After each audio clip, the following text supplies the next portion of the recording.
Shalom, selamat siang kepada semua saudara-saudara sebaya yang sudah bersedia datang ke tempat ini untuk menghadiri ceramah singkat saya pada hari ini. Namun sebelum itu, marilah kita mengucapkan puji syukur kepada Tuhan Yang Maha Esa, sebab hanya karena rahmat, anugerah, dan belas kasih-Nya, kita semua masih diberi nafas kehidupan dan diberi kesehatan sehingga dapat berkumpul pada kesempatan ini. Seperti apa yang telah diketahui, teknologi yang ada semakin berkembang dan maju di dunia ini. Perkembangan teknologi tentu saja baik, tetapi setiap hal memiliki dampak baik dan dampak buruknya. Meskipun teknologi seperti internet dan gadget itu memiliki dampak yang baik, juga karena terlalu baik dan memudahkan bagi para remaja, kita dapat dengan mudah kecanduan dengan kemudahan yang diberikan oleh gadget. Remaja juga dapat menjadi semakin malas dalam bergerak dan melakukan aktivitas lain.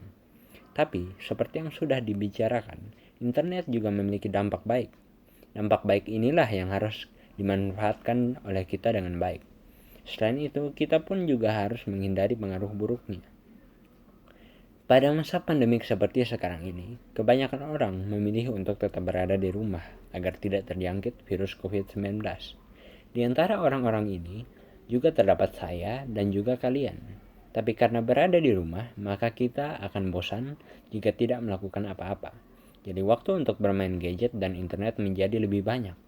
Karena waktu untuk bermain gadget menjadi lebih banyak, maka akan lebih mudah untuk kecanduan gadget. Selain itu, penglihatan kita juga bisa terganggu karena pada smartphone terdapat sinar biru yang dapat mempengaruhi mata. Selain mempengaruhi penglihatan, juga dapat membuat orang merasakan sakit kepala, pendengaran terganggu, mengurangi interaksi sosial, dan masih banyak lagi. Pada masa pandemik ini, waktu bermain gadget pun naik meningkat lebih dari biasanya. Para peneliti melihat peningkatan pemakaian gadget sekitar 5 kali lipat. Hal ini diketahui dari studi yang dilakukan dokter spesialis kedokteran jiwa dari Siloam Hospital Slipo Village, Dr. Christiana Siste Kurnia Santi. Bersama timnya yang meneliti 2.933 remaja dan 4.734 orang dewasa yang berusia 20-40 tahun pada semua provinsi di Indonesia, Dr. Christiana kemudian menjelaskan kecanduan internet pada remaja meningkat 19,3% dengan rata-rata bermain internet sebanyak 11,6 jam per hari. Karena itu, kita pun harus berusaha menghindari hal ini. Hendaklah para remaja memanfaatkan teknologi ini untuk hal yang positif.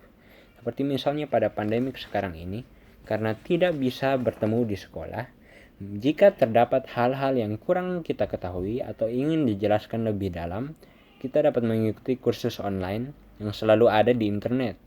Selain itu, jika terdapat sesuatu yang kurang dipahami, kita dapat mencarinya di internet. Selain itu, karena tidak dapat bertemu dengan orang lain, dapat bertukar informasi dengan orang lain melalui gadget dan mengetahui kondisi orang lain. Selain itu, karena pada masa pandemi ini, kita juga dapat melihat apa yang dibutuhkan orang lain dan dapat menghasilkan uang daripada hal itu. Salah satu hal yang penting yang harus diingat adalah informasi yang salah atau palsu atau yang lebih disebut sebagai hoax. Para orang yang sudah tua itu sulit menyaring informasi yang ada, sehingga kita pun bisa membantu mereka menyaring informasi dan tidak menimbulkan keributan. Namun sebenarnya kecanduan game tidak terlalu buruk.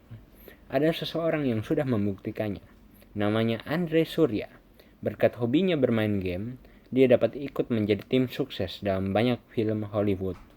Sebut saja Iron Man, Indiana Jones, Star Trek, Terminator Salvation, Avatar, Transformer, dan masih banyak lagi. Andre adalah lulusan salah satu universitas di Kanada, jurusan film dan special effect. Ia bergabung dengan Lucas Animation yang berbasis di Singapura tak lama setelah lulus. Andre menjadi satu-satunya digital artist di divisi Industrial Light and Magic atau ILM yang berasal dari Indonesia. Oleh karena itu, kita harus dapat memanfaatkan teknologi sebaik mungkin. Dampak baiknya dapat dimanfaatkan dengan baik dan dampak buruknya sebisa mungkin dihindari. Allah sendiri tidak menolak penggunaan teknologi. Allah sendiri berkomunikasi dengan kita melalui cara yang mudah, sehingga kita dapat memahaminya dengan baik. Allah mendukung teknologi untuk melakukan tujuan-tujuannya. Pada 1 Korintus 10 ayat 31, Allah mengatakan bahwa jika kita melakukan sesuatu, maka lakukanlah untuk kemuliaan Allah. Sehingga kita pun juga dapat menggunakan teknologi untuk memuliakan Allah. Demikian yang bisa saya sampaikan. Terima kasih atas waktu dan perhatian yang telah diberikan kepada saya untuk berceramah. Dan mohon maaf jika terdapat kata-kata yang kurang berkenan dan didengar dan menyinggung hati Anda.